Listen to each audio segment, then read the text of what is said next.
Hi, I'm Sarah Feek. I'm education reporter at the Killeen Daily Herald, and we're here with Terry Delano, who's the KISD Board Vice President, and he's up for re-election.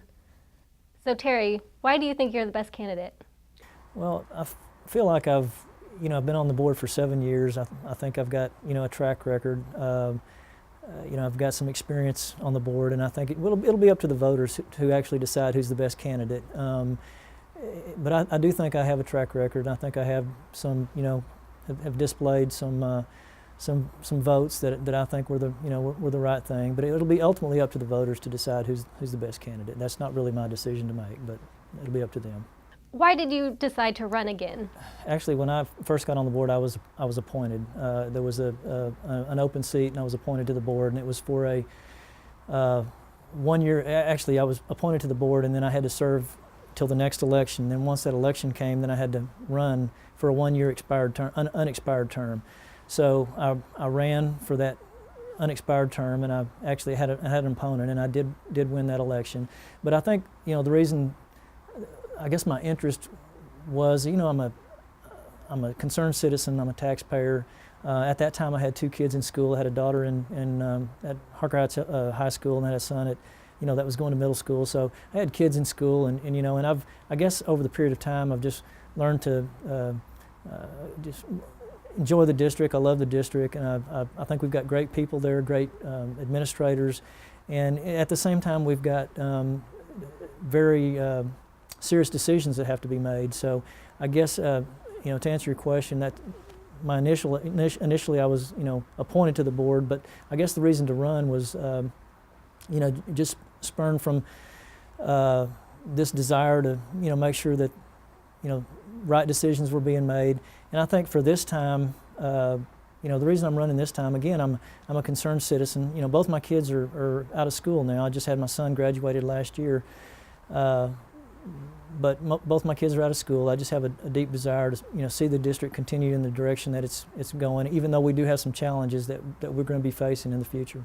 So what do you think you can bring to the school board? Well, I think I have some business experience, and I think I've been running a small business for over 20 years, have some business experience, have some building experience, and there's a lot of decisions that have to be made on facilities and things like that, and I think I do have some experience there that I think is helpful to the board, just like we have other board members that are educators and other business people that I think bring something to the board.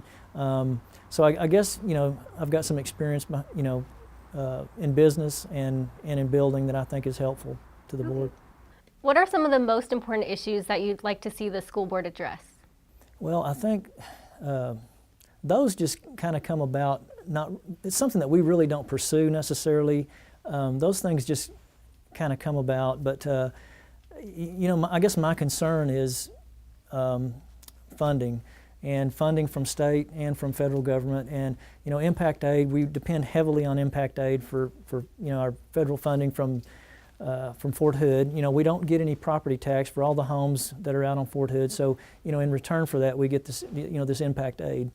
I have a concern for continuing that impact aid. There's some threat there that we may not get what we have been accustomed to getting. So there's some concern I have for that. And at the same time, we've seen some declining numbers on Fort Hood, and that's a concern as well as far as the schools. If you look at, for example, Audie Murphy, I think their numbers are, middle school, it's down considerably. So there's a concern there that we really don't have any way of addressing as far as the school board. But funding is a major thing, and I think the state funding, we were cut back a few years ago. We went through this rift where we actually had to let some staff go, and we were restored. Most of that funding, I think, has been restored, if not all of that funding has been restored. But at the same time, we've also increased our expenses because I think we've given 2 pay increases during that time, so we've increased our expenses. And I guess, the fiscal, when you look at it fiscally, there's some concerns there. And I want to give a lot of credit to past boards that went before me. They put a lot of money back into our facilities program for us to build facilities. And if you'll notice, we build probably a school every other year or so.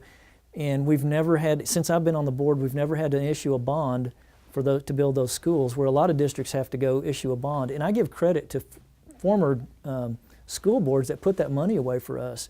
And, you know, in those surplus years, they were putting money away. As we're proceeding forward, we've not been able to do this, to do the same thing because our funding, you know, has been cut. And I also want to make this very clear. I don't criticize the state legislature for cutting our funding.